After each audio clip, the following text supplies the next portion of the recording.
നമസ്തേ. രാധേ കൃഷ്ണ. ഇന്ന് ഞാൻ പറയാൻ പോകുന്നത് നമ്മൾ നാമങ്ങൾ എങ്ങനെ ജപിക്കണം എന്നതിനെ കുറിച്ചിട്ടാണ്. പലരും നാമങ്ങൾ 108 തവണ അല്ലെങ്കിൽ 2 മാല അല്ലെങ്കിൽ 16 മാല. 2 മാല 16 മാല എന്ന് പറയുമ്പോൾ ഒരു മാലയിൽ 108 മണികളുണ്ടാവും. അത് 2 പ്രാവശ്യം ചൊല്ലുക അല്ലെങ്കിൽ 16 പ്രാവശ്യം ചൊല്ലുന്നവരും ഉണ്ട്. അപ്പോൾ അത് ചൊല്ലുന്നതിനെ കുറിച്ചിട്ടാണ് ഇന്ന് ഞാൻ പറയാൻ പോകുന്നത്. നമ്മൾ കഴിയുന്നതും നാമങ്ങൾ ജപിക്കുമ്പോൾ ഏകാഗ്രമായിട്ട് ജപിക്കാൻ ശ്രമിക്കുക. അല്ലാണ്ട് എനിക്ക് ഇന്ന് ഒരു മാല ജപിച്ച് തീർക്കണം, അല്ലെങ്കിൽ 2 മാല ജപിച്ച് തീർക്കണം, അല്ലെങ്കിൽ 16 മാല ജപിച്ച് തീർക്കണം എന്നൊരു ഉദ്ദേശത്തോട് കൂടിയിട്ടാവരുത് നമ്മൾ നാമങ്ങൾ ജപിക്കേണ്ടത്.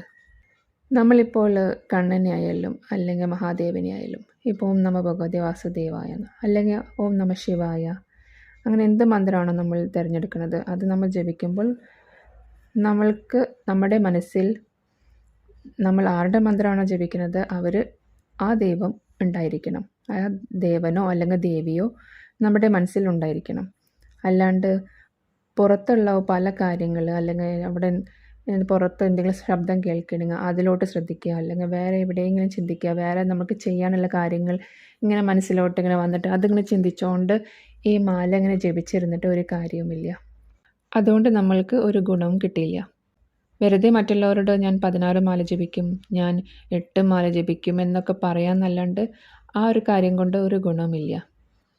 നമുക്ക് ശരിക്കുള്ള ഗുണം കിട്ടണമെന്നുണ്ടെങ്കിൽ നമ്മൾ നല്ല ശ്രദ്ധയോടു കൂടി തന്നെ ജപിക്കണം. പലരെയും കണ്ടിട്ടുണ്ട്, അവർ ഈ ചാൻറ്റിങ് മോതിരം നാമങ്ങൾ ചൊല്ലിനനുസരിച്ച് നമ്മൾ ഇങ്ങനെ അതിൽ ആ മോതിരത്തിൽ അമർത്തി എത്രത്തോളം ആയി എന്ന് നമ്മൾക്ക് അറിയാൻ പറ്റും. ചാൻറ്റിങ് റിങ് വിരലിമിട്ടിട്ട് ഇങ്ങനെ ജപിക്കുന്നത് കണ്ടിട്ടുണ്ട്. പക്ഷേ പല ആൾക്കാരും എങ്ങനെ ചെയ്യുന്നതെന്ന് വെച്ചാൽ ഇത് ഇങ്ങനെ ഇട്ടിട്ട് ഇങ്ങനെ ജപിച്ചുകൊണ്ടിരിക്കും, പിന്നെ അവരിങ്ങനെ സംസാരിച്ചുകൊണ്ടിരിക്കും. ആരെങ്കിലും കാണുകയോ എന്തെങ്കിലുമൊക്കെ ചെയ്തിട്ടുണ്ടെങ്കിൽ അവരോട് ഇങ്ങനെ സംസാരിച്ചുകൊണ്ടിരിക്കുകയും ചെയ്യും.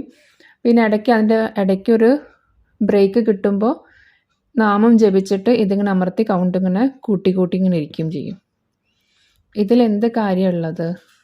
ഇതുകൊണ്ട് എന്തെങ്കിലും പ്രയോജനമുണ്ടോ? നമ്മൾ നാമം ജപിക്കുമ്പോൾ നമ്മളുടെ മനസ്സ് ഏകാഗ്രമായിരിക്കണം. നമ്മൾ അതിലോട്ട് ആയിരിക്കണം നമ്മുടെ എല്ലാ ശ്രദ്ധയും പോകേണ്ടത്. അല്ലാണ്ട് നമ്മൾ ആരോടെങ്കിലും ഇങ്ങനെ സംസാരിച്ച് പരദൂഷണങ്ങളും പറഞ്ഞ് ആരെങ്കിലും പറ്റി കുറ്റങ്ങളും പറഞ്ഞ് ഒരു നാട്ടുവിശേഷങ്ങളൊക്കെ പറഞ്ഞ് അതിൻ്റെ ഇടയ്ക്ക് ഒരു ബ്രേക്ക് കിട്ടുമ്പോൾ ഇങ്ങനെ ജപിച്ചുകൊണ്ടിരുന്നിട്ട് ഇതിൽ നിന്ന് എന്തെങ്കിലും ഗുണം കിട്ടുമോ? പലരും അങ്ങനെ ചെയ്യുന്നത് കണ്ടിട്ടുണ്ട്. അതുകൊണ്ട് ഒരു ഗുണം കിട്ടാൻ പോകുന്നില്ല. ഈ ചാൻറ്റിങ് റിങ് ഉപയോഗിക്കുന്നതുകൊണ്ട് പ്രശ്നമൊന്നുമില്ല. നമ്മൾക്ക് അറിയാൻ എത്രയും ഇന്നൊരു 108 പ്രാവശ്യം എനിക്ക് നാമം ജപിക്കണമെന്നോ അല്ലെങ്കിൽ നമ്മളൊരു കണക്ക് നമ്മൾ മനസ്സിൽ വിചാരിച്ചിട്ടുണ്ടെങ്കിൽ ആ കണക്ക് നമുക്ക് കിട്ടാൻ അത് ഓക്കെയാണ്. പക്ഷേ നമ്മളൊരു കാര്യം ചെയ്യുമ്പോൾ അതിന് നമ്മൾ അത്രയും വില കൽപ്പിക്കേണ്ടതല്ലേ? അല്ലാണ്ട് പുറത്ത് ആരെങ്കിലും കണ്ട് അവരോടിങ്ങനെ സംസാരിച്ചിരുന്ന് അതിൻ്റെ ഇടയ്ക്ക് നാമം ജപിച്ചിട്ട് എന്ത് ഗുണമുള്ളത്? ഒരു ഗുണം കിട്ടില്ല. അതിപ്പോൾ ചാൻറ്റിങ് റിങ് മാത്രമല്ല, ജപമാലയും പലരും അങ്ങനെ ജപിച്ചുകൊണ്ട് നടക്കുന്നത് കണ്ടിട്ടുണ്ട്. നമ്മൾക്ക് കുറച്ച് സമയം കിട്ടണമെങ്കിൽ ഒരു 15 മിനിറ്റോ അരമണിക്കൂറോ കിട്ടണമെങ്കിൽ അത് മതി. അത്രയും സമയം നമ്മൾ നാമം ജപിച്ചാൽ മതി. അതുകൊണ്ട് കിട്ടുന്ന ഗുണം വേറെ തന്നെയാണ്. പക്ഷെ ആ 15 മിനിറ്റ് അരമണിക്കൂർ നമുക്ക് എത്ര സമയം കിട്ടണോ അത്രയും സമയം നമ്മൾ നല്ല ഏകാഗ്രമായിട്ട് നല്ല ശ്രദ്ധയോട് കൂടി തന്നെ നാമം ജപിക്കുകയാണെങ്കിൽ അതുകൊണ്ട് കിട്ടുന്ന ഗുണം ഏറ്റവും വലുതായിരിക്കും. അത്ര മതി നമുക്ക്. അല്ലാണ്ട് നമ്മൾ 5 മാല ജപിക്കണം, 6 മാല ജപിക്കണം, 16 മാല ജപിക്കണം എന്നുള്ള കണക്കിൽ ഒരു കാര്യമില്ല. നമ്മൾക്ക് എത്ര സമയം കിട്ടണോ അത്രയും സമയം നമ്മൾ നല്ല രീതിയിൽ ഉപയോഗിച്ചാൽ മതി. അല്ലാണ്ട് ഈ പുറത്തിങ്ങനെ നടക്കുമ്പോഴും ആൾക്കാരോട് സംസാരിക്കുമ്പോഴൊക്കെ ഇത് വെറുതെ ഇങ്ങനെ ജപിച്ചുകൊണ്ടിരുന്നിട്ട് ഒരു കാര്യമില്ല. ഇത് നമ്മൾ എന്തോ ഒരു കടമ ചെയ്ത് തീർക്കാൻ വേണ്ടിയിട്ട് ചെയ്യുന്ന പോലെയാണ്.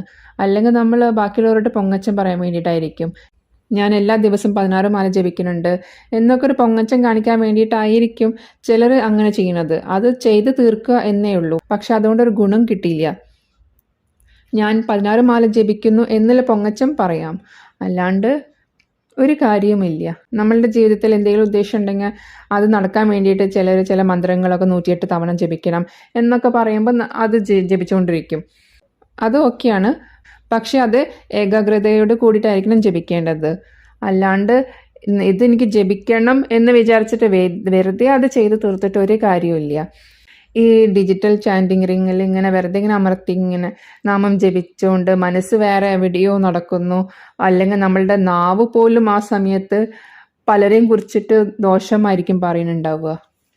നമ്മളുടെ നാവ് പലരെയും കുറിച്ച് പരദൂഷണം പറഞ്ഞ് ആ നാവ് കൊണ്ട് തന്നെ അപ്പോൾ തന്നെ നമ്മൾ നാമം ജപിച്ചിട്ട് ഒരു കാര്യവുമില്ല. അതുകൊണ്ട് നമ്മൾക്ക് തിരിച്ച് ദോഷം വരുമെന്നേ ഉള്ളൂ, അല്ലാണ്ട് ഈ നാമം ജപിച്ചേണ്ട ഒരു ഗുണമില്ല. പിന്നെ ഈ ഡിജിറ്റൽ റിങ്ങിൽ ഈ കൗണ്ട് വെച്ചിട്ട് ഇത്രയും പ്രാവശ്യം ഞാൻ ജപിച്ചു, അല്ലെങ്കിൽ ഇത്രയും കാലം കൊണ്ട് ഞാൻ ഇത്രയും നാമം ജപിച്ചു എന്ന് കാണിക്കാൻ വേണ്ടി മാത്രം നമ്മൾ ഇത് കൊണ്ട് നടക്കരുത്.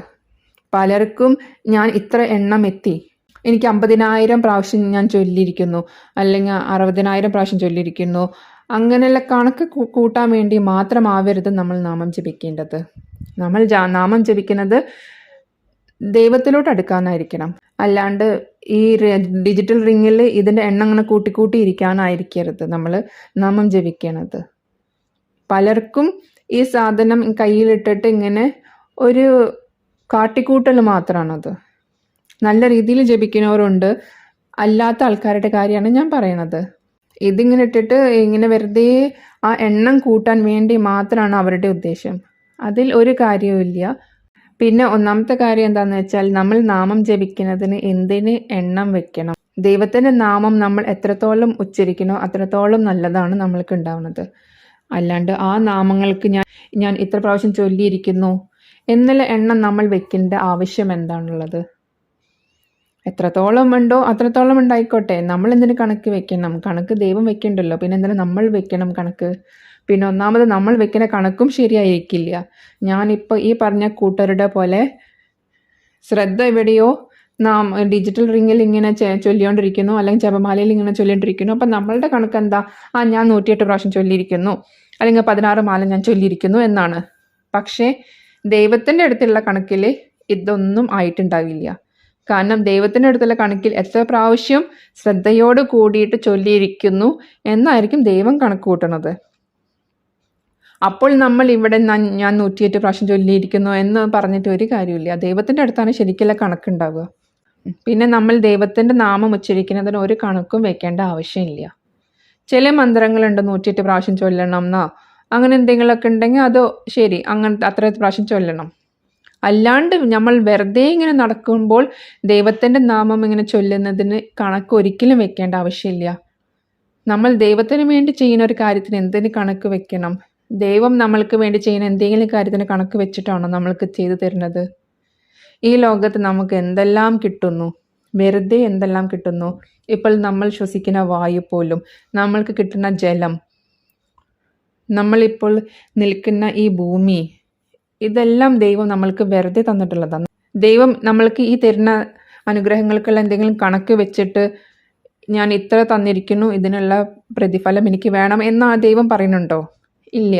പിന്നെ നമ്മൾ എന്തിന് ദൈവത്തിൻ്റെ നാമങ്ങൾ ചൊല്ലുന്നതിന് കണക്ക് വെക്കേണ്ട ആവശ്യമുള്ളത്? നമ്മളിങ്ങനെ പണി ചെയ്യുമ്പോഴോ അല്ലെങ്കിൽ വെറുതെ നടക്കുമ്പോഴോ ഇങ്ങനെ ദൈവത്തിൻ്റെ നാമങ്ങൾ ഇങ്ങനെ ചൊല്ലി നടക്കുക. ഓം നമോ ഭഗവതി വാസുദേവായ എന്നോ, ഓം നമോ നാരായണായ എന്നോ, ഹരേ രാമ ഹരേ കൃഷ്ണയോ, അല്ലെങ്കിൽ ഓം നമ ശിവായോ എന്നോ, നമ്മൾ ആരെ വിശ്വസിക്കുന്നെങ്കിൽ അവരുടെ നാമങ്ങളിൽ ഇങ്ങനെ വെറുതെ ഇങ്ങനെ മനസ്സിൽ ചൊല്ലിക്കൊണ്ടിരുന്നാൽ മതി. അല്ലാണ്ട് വലിയ വലിയ കട്ടിയുള്ള മന്ത്രങ്ങളൊന്നും ചൊല്ലണമെന്നില്ല. ഈ മന്ത്രങ്ങൾ കൊണ്ട് തന്നെ ദൈവത്തിന് സന്തോഷമാവും. അത് ശ്രദ്ധയോട് കൂടിയിട്ടാണെങ്കിൽ മാത്രം. അല്ലാണ്ട് വെറുതെ കാട്ടിക്കൂട്ടലാവരുത് നമ്മുടെ നാമം ചൊല്ലൽ. വെറുതെ ആരൊക്കെയോ ബോധിപ്പിക്കാൻ വേണ്ടിയിട്ട് അവരിത്ര പ്രാവശ്യം ചൊല്ലിയിരിക്കണം, അപ്പം ഞാൻ ഇതിനേക്കാൾ കൂടുതൽ ചൊല്ലണം എന്ന് വിചാരിച്ചിട്ട് വെറുതെ ഈ മോതിരത്തിന്മേൽ ഇങ്ങനെ അമർത്താൻ വേണ്ടി മാത്രമാവരുത് നമ്മൾ നാമം ചൊല്ലുന്നത്. ദൈവം നമ്മൾക്ക് ചെയ്തു തരുന്നതിനൊന്നും കണക്ക് വെക്കുന്നില്ല. അപ്പോൾ നമ്മൾ ദൈവത്തിന് വേണ്ടി ചൊല്ലുന്ന നാമങ്ങൾക്കും കണക്ക് വെക്കരുത്. പിന്നെ വേറെ കാര്യം എന്താണെന്ന് വെച്ചാൽ, നമ്മൾ ഇത് ദൈവത്തിന് വേണ്ടിയിട്ടല്ല ചെയ്യുന്നത്, നമ്മൾക്ക് വേണ്ടിയിട്ട് തന്നെയാണ് നമ്മൾ ഈ നാമം ചൊല്ലുന്നത്. നമ്മൾ ചൊല്ലി എന്ന് വെച്ചിട്ടോ ചൊല്ലിയില്ല എന്ന് വെച്ചിട്ടോ ദൈവത്തിന് ഒന്നും വരാൻ പോകുന്നില്ല. നമ്മളുടെ നല്ലതിന് വേണ്ടിയിട്ടാണ് നമ്മൾ ഇത് ചെയ്തുകൊണ്ടിരിക്കുന്നത്. നമ്മൾ ദൈവത്തിലോട്ട് അടുക്കാൻ വേണ്ടിയിട്ടും നമ്മൾക്ക് മോക്ഷം കിട്ടാൻ വേണ്ടിയിട്ടാണ് നമ്മളിത് ചെയ്തുകൊണ്ടിരിക്കുന്നത്. അതിന് നമ്മൾ തന്നെ ദൈവത്തിനോട് കണക്ക് പറയുന്നത് ശരിയല്ല, കാര്യമല്ല. നമ്മൾ ഈ ശ്രദ്ധയോട് കൂടിയിട്ട് ഈ വിശ്വാസത്തോട് കൂടിയിട്ട് ചൊല്ലുന്ന എല്ലാ നാമങ്ങൾക്കും ദൈവത്തിൻ്റെ അടുത്ത് കണക്കുണ്ട്. നമ്മൾക്ക് ഒരു അക്കൗണ്ട് ഉണ്ട് അവിടെ. നമ്മൾക്ക് ഇവിടെ ഈ ഭൂമിയിൽ ബാങ്ക് അക്കൗണ്ടുകളുണ്ട്. ഇപ്പോൾ സൗത്ത് ഇന്ത്യൻ ബാങ്കോ സ്റ്റേറ്റ് ബാങ്ക് ഓഫ് ഇന്ത്യയോ HDFCയോ അങ്ങനെ ഏത് അക്കൗണ്ട് ആയാലും നമ്മൾക്ക് ഈ ഭൂമിയിൽ നമ്മൾക്ക് അക്കൗണ്ട് ഉണ്ട്. അത് നമ്മൾക്ക് ഈ ഭൂമിയിൽ നമ്മൾ ജീവനോട് കൂടി ഇരിക്കുന്നിടത്തോളം കാലമേ അതിന് വിലയുള്ളൂ. അതിൽ എത്ര പൈസ ഉണ്ടെന്നോ എത്ര പൈസ ലോൺ ഉണ്ടെന്നോ അത് എത്രത്തോളം ആ ബാങ്ക് അക്കൗണ്ട് നിറഞ്ഞിരിക്കുന്നു എന്നോ അതിനൊക്കെ വിലയുള്ളത് നമ്മൾ മരിക്കുന്നത് വരെ മാത്രമാണ്. പക്ഷെ നമ്മൾ മരിച്ചു കഴിഞ്ഞാൽ ആ മുകളിലുള്ള ആ അക്കൗണ്ടിനായിരിക്കും വിലയുണ്ടാകുക. നമ്മൾ ഇതുവരെ നമ്മൾ ഈ ജീവിച്ചിരിക്കുന്നിടത്തോളം കാലം നമ്മൾ ചൊല്ലിയ എല്ലാ നാമങ്ങളും പോയി വീണത് ആ അക്കൗണ്ടിലായിരിക്കും. അത് നമ്മൾ ശ്രദ്ധയോടു കൂടി വിശ്വാസത്തോടും കൂടി ചെയ്ത നാമങ്ങൾ മാത്രമാണ്. അല്ലാണ്ട് വെറുതെ ആരെങ്കിലും കാട്ടിക്കൂട്ടാൻ വേണ്ടി ചെയ്ത നാമങ്ങളൊന്നും ആ അക്കൗണ്ടിലോട്ട് പോവില്ല. അതുകൊണ്ട് നമ്മൾ ഇവിടെ കണക്ക് വെച്ചിട്ടൊന്നൊരു കാര്യമില്ല. ശരിക്കുള്ള കണക്ക് അവിടെയുണ്ട്.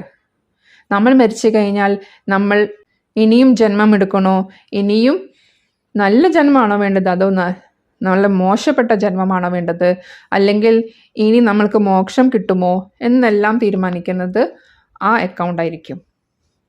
അതുകൊണ്ട് ദൈവത്തിൻ്റെ അടുത്ത് ശരിക്കുള്ള കണക്കുണ്ട്. നമ്മൾ ഇവിടെ കിടന്നിട്ട് ആരെയും ബോധിപ്പിക്കാൻ വേണ്ടിയിട്ട് ഈ മാല ജപിച്ചിട്ടോ ഈ ഡിജിറ്റൽ റിങ് ചാൻറ്റിങ് റിങ്ങിൽ ഇങ്ങനെ അമർത്തിയിട്ടോ ഒരു കാര്യമില്ല. ചെയ്യണ കാര്യം നല്ല രീതിയിൽ ചെയ്യുക. നമ്മൾക്ക് ബാക്കിയുള്ളവരെ ബോധിപ്പിക്കാം, ഞാൻ ഇത്ര പ്രാവശ്യം ചെയ്തു എന്ന് നമ്മൾക്ക് അവരുടെ മുമ്പിൽ നമ്മൾക്ക് അഹങ്കരിക്കാം. പക്ഷെ ദൈവത്തിൻ്റെ മുമ്പിൽ നമ്മൾക്ക് അഹങ്കരിക്കാൻ പറ്റുമോ? ശരിക്കുള്ള കണക്ക് മൂപ്പരുടെ കയ്യിലുണ്ട്. അപ്പോൾ പിന്നെ നമ്മൾ ആരെ ബോധിപ്പിക്കാനാണ് ഈ ചെയ്യുന്നത്? ചെയ്യുന്ന കാര്യം കൃത്യമായിട്ട് തന്നെ ചെയ്യുക. 16 പ്രാവശ്യം 16 മാല ജപിക്കുന്ന ആൾക്കാരും ഉണ്ട്. പക്ഷെ അവർ നല്ല ശ്രദ്ധയോട് കൂടി ചെയ്യുന്നവരുമുണ്ട്. അതിനൊക്കെ വില കൽപ്പിക്കാം. അല്ലാണ്ട് ഈ ജപമാല പിടിച്ചിട്ടും ഈ ഡിജിറ്റൽ ചാൻറ്റിങ് റിങ് പിടിച്ചിട്ടും ഈ ബാക്കിയുള്ളവരോട് ഇങ്ങനെ പ്രദക്ഷിണം പറയുക, ഇടയ്ക്ക് മാല ജപിക്കുക, അല്ലെങ്കിൽ ഇടയ്ക്ക് ഈ റിങ് അമർത്തുക, കൗണ്ട് കൂട്ടുക, ഇതിലൊന്നും ഒരു കാര്യമില്ല. ചെയ്യുന്ന കാര്യം നമ്മൾ നല്ല കൃത്യമായിട്ട് ചെയ്യുക. കാരണം അവിടുത്തെ അക്കൗണ്ടിൽ നല്ലത് മാത്രമേ പോയി പതിക്കുള്ളൂ. അല്ലാണ്ട് ചീത്തത് നമ്മൾ ചെയ്തത്, നമ്മൾ വെറുതെ ആരെങ്കിലും ബോധിപ്പിക്കാൻ വേണ്ടി ചെയ്തതൊന്നും അവിടെ പോയി പതിക്കില്ല. അതുകൊണ്ട് നമ്മൾ ഇവിടുത്തെ അക്കൗണ്ട് നിറയ്ക്കാൻ ഉള്ള ശ്രമത്തിൽ നമ്മൾ അവിടുത്തെ അക്കൗണ്ട് നിറയ്ക്കാൻ മറക്കരുത്.